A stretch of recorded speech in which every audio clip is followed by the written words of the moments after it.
खबर बालाघाट से है, जहां भारतीय खनिज मजदूर संघ शाखा मलाजखंड ने क्षेत्रीय मजदूर संघ पर मजदूर हित में किए गए कार्यों का श्रेय लेने का आरोप लगाया है। तत्संबंध में भारतीय मजदूर संघ के सैकड़ों मजदूरों ने प्रेस वार्ता कर क्षेत्रीय मजदूर संघ पर आरोप लगाया है।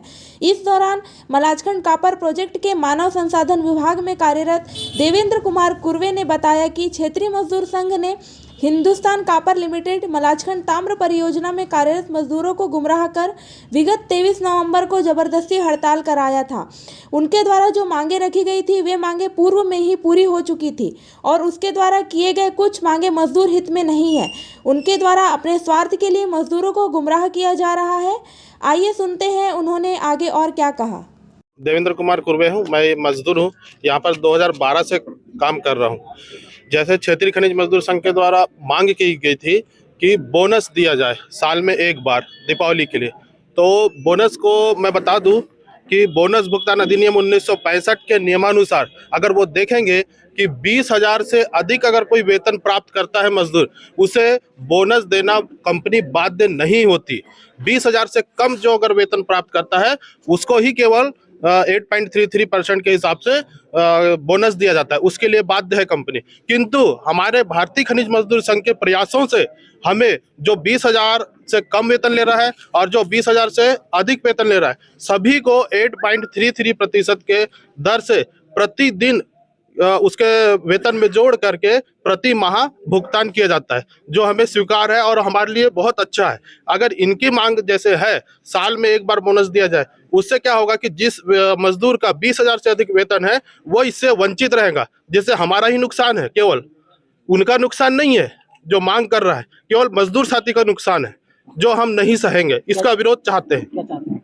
हमें जैसा बोनस दिया जा रहा है प्रतिदिन के हिसाब से 8.33 सेम वैसा ही दिया जाए, उसमें कोई फेरबदल नहीं चाहते। पहला पॉइंट मेरा ये था। दूसरा मुद्दा मेरा ये है कि वो पीएफ को, जो पीएफ ट्रस्ट में हमारा पीएफ जमा होता है हिंदुस्तान कॉपर लिमिटेड कोलकाता में, वो वहीं रहना चाहिए। ये उसे जबलपुर लाना चाह रहे हैं और इंडिविजुअल ठेकेदार को देना चाह रहे हैं। अगर सपोज ठेकेदार को दिए इन्होंने तो हमारा उसमें बहुत नुकसान है, बहुत ज्यादा, क्योंकि अभी जो हमको पीएफ मिल रहा है उसमें प्रबंधन भी नजर रखती है, भारतीय खनिज मजदूर संघ भी नजर रखती है और सब हम भी नजर रखते हैं अपने पीएफ में।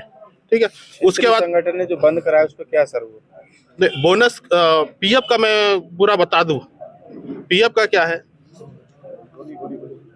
पीएफ का यह है कि अगर वो जबलपुर में लेके आते हैं पीएफ, तो पीएफ में हमारा बहुत नुकसान हो जाएगा। जैसे हमने पीएफ, अगर हमको लोन चाहिए, साल में एक बार लोन मिलता है, अगर वो जबलपुर में रहेगा तो हमें ऑनलाइन दुकान में जाके लोन निकालना पड़ेगा, जिसके लिए ऑनलाइन दुकान वाले को 500 से 1,000 रुपए पे करना पड़ेगा। एक मजदूर का 500-1,000 रुपए बहुत बड़ा राशि होती है।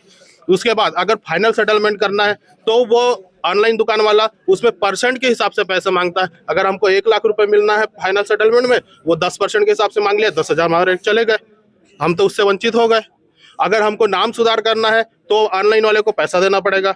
अगर उसमें ई नॉमिनेशन करना है तो हमको ऑनलाइन वाले को पैसा देना पड़ेगा। और उसमें साथ में अगर कोई ठेकेदार होते हैं, सब समान नहीं होते, अगर उनने कुछ गड़बड़ी की तो उसमें कंपनी हाथ खड़े कर देंगी। साथ में हमको जो अनुभव प्रमाण पत्र मिलता है यहाँ पर, तो पीएफ का जो यूएन नंबर लिखा रहता है उसमें केवल हिंदुस्तान कॉपर लिमिटेड रहता है। वो एक्सपीरियंस हमको और भी जगह में काम आएगा, क्योंकि यहाँ पर अशिक्षित मजदूर भी काम करते हैं और शिक्षित मजदूर भी काम करते हैं, इंजीनियर भी काम कर रहे हैं, केवल मजदूर में भी।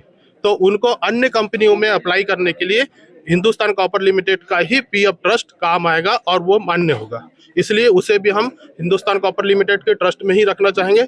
इसका भी हम विरोध करते हैं कि वो जबलपुर नहीं आना चाहिए।